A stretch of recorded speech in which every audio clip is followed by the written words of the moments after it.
Oh, Froggy, I have to tell you, I analyzed some of your DNA, and I believe that I have found a mutation. What are you talking about? Nothing. You are perfect the way you are. Damn straight, honky. Ugh, just your average, amphibian.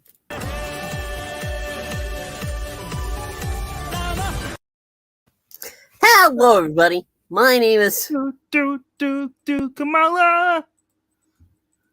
Puppetine from the Geeky Puppet Show. Here And on the my Geeky. name is Froggy. I was about to introduce you. I can introduce myself. I'm not a little lady. Oh, okay.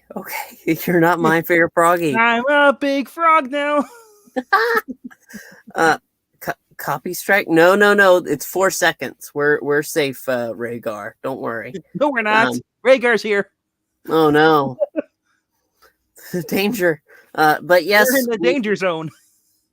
Like I said, don't worry. As long as it's 4 seconds long, they can't do a damn thing about it.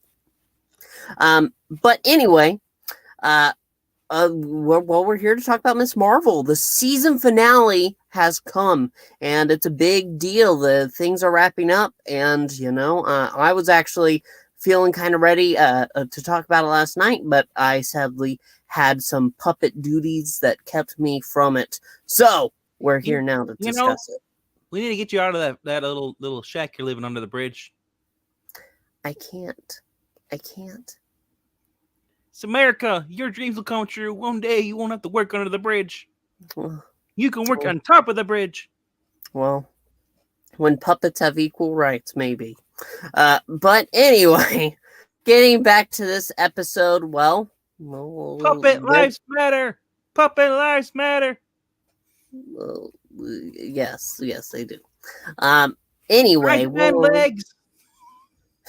You have no legs. Compensation for my legs. You get no compensation for your legs. Anyway, where were we last time? Kamala is home, and there's trouble. Why? Because Cameron, he is sadly, affected by what his mother gave him to protect him, his powers, and they're kind of out of control.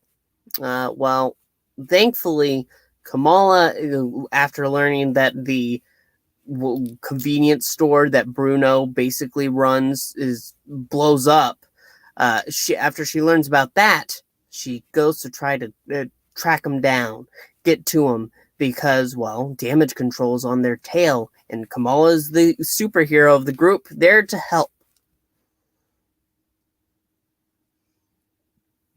Yeah.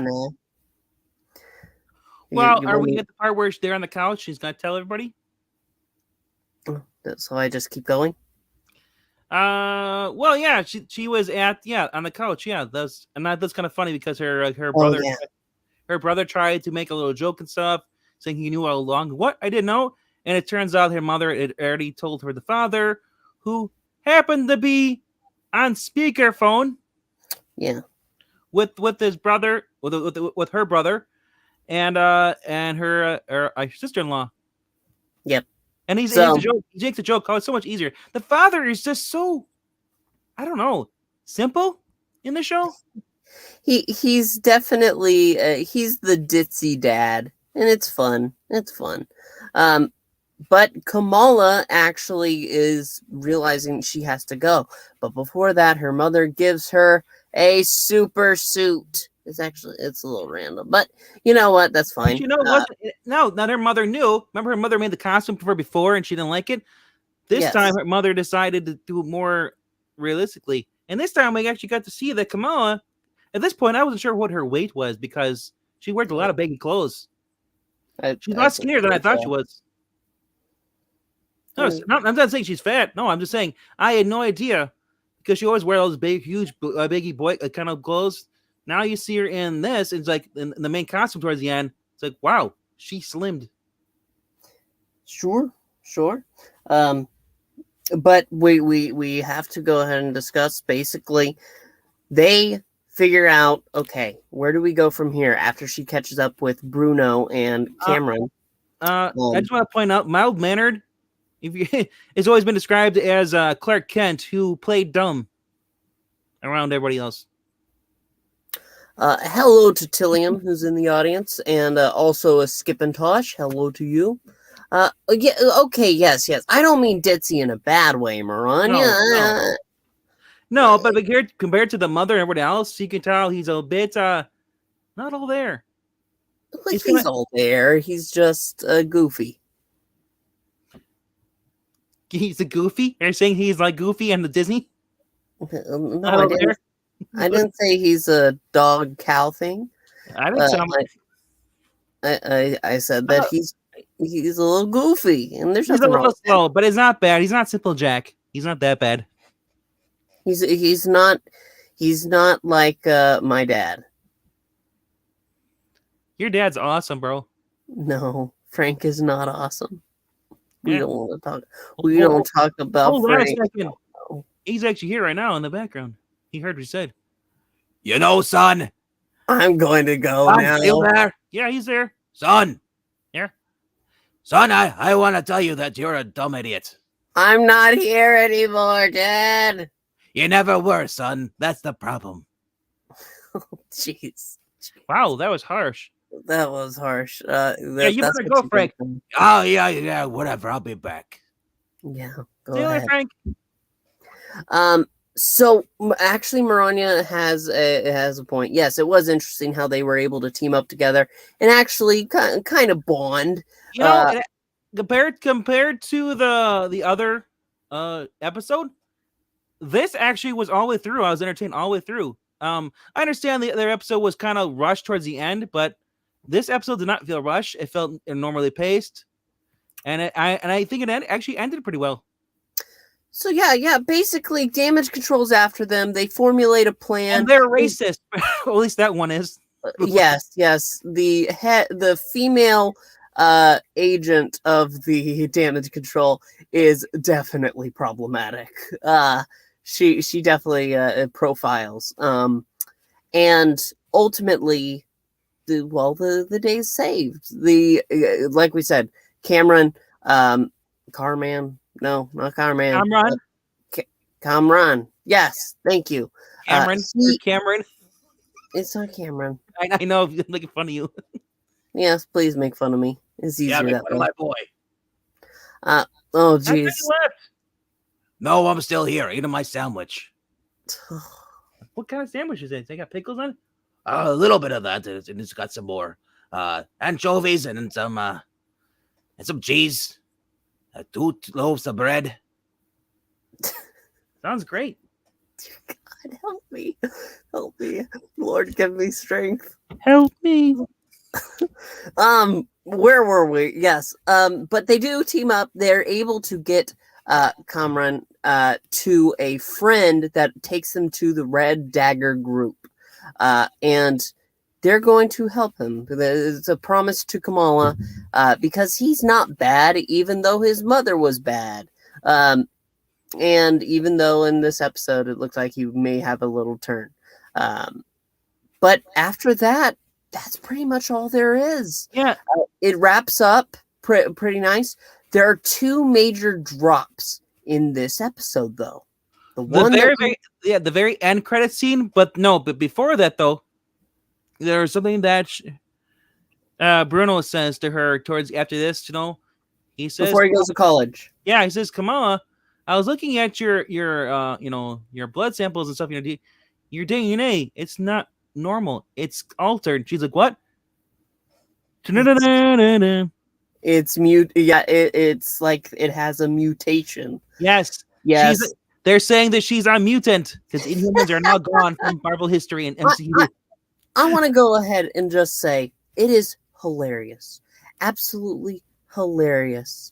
How you can have a show like ABC's Inhumans fail so badly that they take Marvel's leading Inhuman character, and I know they're a different branch of Inhumans, whatever.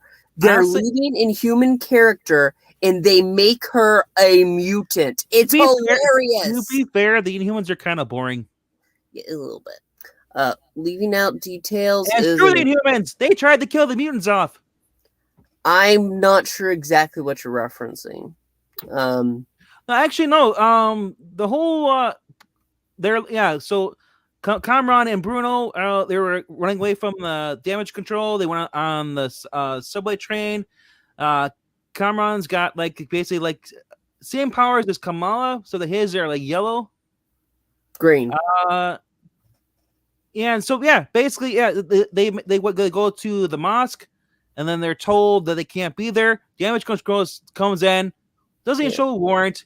This goes in, and they're like, "We need everybody." The lady, she's like, "I need to see some ID." They all have their IDs waiting out there because they know this bitch is coming. Yeah, and not in a good way. And no. Yes. So literally she goes to door. But by this point they'd already gone to the high school because I forget what their friend was. The one that was friends with Kamala, the one who found out last. She always wears the hijab on her head. Oh crud! What's her name? Nadine, something like that. Yeah, something like that. Nom something. I'm sorry for forgetting. Yeah, and anyway, so she had recommended that Bruno and what's his name? Kamran go to the high school because it's empty. That's the last place to look for. So they go out in the mosque leader, he basically he gives them here, you'll need to disguise it. They would put baseball caps on. So they go outside the back alleyway. Cop drives by, and then here comes Kamala in her awesome new costume, jumps down, and she helps them, gets them to the high school. And there she's greeted by her older brother, and then her other friend, and they basically well, this is what we're gonna do. And this is where it gets back to the Lizzie McGuire thing, kind of cool Disney thing. She does the little chalkboard, her plan. Remember the first episode? Yes. She does this again, and they're like, "Wait, how is this gonna help us? Because we're gonna throw softballs." And but there was one more character there that knew her secret. It shows up, and that is the Zoe, the girl she saved at the Comic-Con in the very beginning. Randomly there, but she's a means to the end because she has TikTok followers. Yes, TikTok saved the day. Oh God. Listen, this show is definitely aimed towards a younger audience, so it does make sense. But yeah, no, their plan goes into action. They had some stress with Kamran, but it all worked out in the end. But what this does lead directly into is the Marvels with the end credits scene. It seems that Kamala, she's relaxed. Well, not relaxing. She lays down on her bed. It's been quite a bit of a day, it seems. Well, no, you passed up the whole fight scene. Yes, because the fight scene doesn't really. Actually, the fight scene, she actually gets to use her powers, and she says "Embiggen," and then she stretches out her hand, her legs stretch out, and she gets the big fists, and she does normally what you'd see her do in the comic books, in the games. That was refreshing to see. And it was a little bit CG, but I didn't mind because you're gonna see that with Reed Richards when they do it. Now, my thoughts is that they're making her a mutant in the show towards the end here, is because, well, not because of Inhumans, but I think their next big thing, they said, is gonna be the X-Men coming. Yeah, no, that is a big thing. And starting either next summer or the summer after, you're gonna see an X-Men movie coming out. Or maybe leading up to the X-Men. If they do it purposely, like do the Avengers, they have individual. Yeah. Relaunching, introducing the characters. Yeah, no, especially with the animated series continuation, it's already under the Marvel Studios banner, and I think they're going to somehow tie that in. I know that sounds stupid because it's an animated series, but it really does kind of feel that way. No, in the show she did say Embiggen. She did say Embiggen. And also in the Disney cartoons when she appeared in Ultimate Spider-Man, even the newest Spider-Man 2017, she said it too. So it's her catchphrase. I don't know if she says in the comic books now because she's had 5 different freaking origins. Yep. But no, but but yeah, you want to address comments, or you want to get to that very end scene? Oh well, I was just going to say she Okay. did say embiggen. She did. She like whispered down. I saw her. She was on her hands and knees, and she was like ready to go ahead and give it all she's got. And she said embiggen, and she stood up, and she was giant. She did say it. Absolutely. Now the final scene here is a throwback to Rick Jones in Miss Marvel, or not Miss Marvel, but Rick Jones in Marvel. Remember they switched places with using a negative. They had the negative bands, or whatever they had. Yeah. The bonds. Anyway, now at the end of this is really weird because now they're gonna have she was laying in her bed and all of a sudden she gets pushed into her thrown in her closet, thrown back like the Exorcist out of nowhere. Just a spirit just takes her, and then poof, and in her place is Brie Larson, Captain Marvel, and she looks around, sees all the drawings. She's instantly creeped out because it's a shrine. So. Yeah, I wonder if she's gonna be doing the whole thing like Rick Jones and trading places with her. I don't know. There's also the chance that somehow she has because whenever she gets in there, it goes ahead and just swaps her out with wherever the real Captain Marvel was, and. It's all going to be revealed soon in the Marvels. Rhaegar says X-Men is going to be great, and so is Marvels. I skipped Captain Marvel, but I actually might go see the Marvels. It has Monica and it has Kamala in there. It has Monica Rambeau and Miss Marvel. It's got 2 out of 3 that ain't bad. Also, it's revealed at the end. Her dad talks to her on her little outside her window on the roof and explains to her what her name Kamala means, why they named her. It actually means Marvel. So they're getting around that way. That's how she's been thinking. She's like she's trying to think of a name for her superhero. She doesn't want to be Nightlighter, and so that's how she's gonna get the name Miss Marvel. Because remember, Marvel in the MCU never called Carol Miss Marvel. She went straight to Captain America, or well, I guess Captain Marvel. Sorry. Yeah, no, you messed up there. I misspoke, okay? Yes, you did. But yeah, no, it's definitely different. So this is in the MCU. I'm okay with it. Like I said, I said, hopefully the movie will be, yeah. Like that to say, Kamala was his Miss Marvel, and she saw it clicked in her head that she's gonna call herself that probably. So yeah. Yes, Tillium, she is retconned to be a mutant, and Rhaegar finds that cool. I am definitely I'm not sure if your positivity Well, I'm thinking everything. If he's trolling, I'm just gonna assume that he's saying the truth from now on. That he actually really likes it because that's how I fight those apples. Well, I've seen Rhaegar around, chatted with him a few times. Rhaegar, you're always welcome here, even if you don't agree. But I do hope that you actually do find something that you can enjoy out of it. If you aren't being genuine, if you are, that's great. I'm glad you're that excited. Skip, you are too an authority. Don't be shy. Right down there. I didn't see that. No, he is the authority. He says, "I'm not authority on it." He's talking about the name. Maybe it was. Maybe it wasn't. No idea. I don't know. I really don't. That's usually the case. That's why I'm here. I'm the true host. No, sure. You could keep saying that, Frog. I don't have to say it. The people know. My peeps know. The people know. But yeah, overall, this is a fine episode. It's not my favorite. I'll go ahead and say that. And I still think that goes to actually episode 3. But it wrapped it up well enough. I really think that I'm going to have to go back to a Maranya point that with how these shows are cranking out right now, I think that it's kind of sadly choking them out. I think Miss Marvel could have benefited from a couple more. Though I thought this whole episode, the way it wrapped it up, it didn't. It's true. Yes. This should have been episode 7, and they should have stretched out the other one to episode 5 and 6. But you know what though, it wrapped up nicely. I'm kind of I'm kind of sadly I want a little more, but yeah. It wrapped up nicely. Like I said, that's all I can say about that. Unlike some other shows. And we'll have to see how the Marvels is. But that's about it. I'm going to go ahead and pull up the ticker.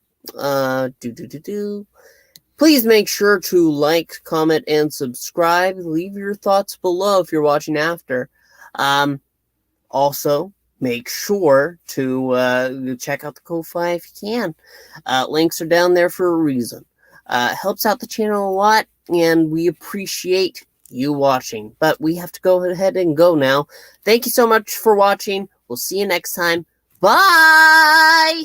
And Biggin! Oh, dear, I did get big. Yeah, it did get big. Ugh. Dad, can you confirm that? Son, it's as big as your mother's.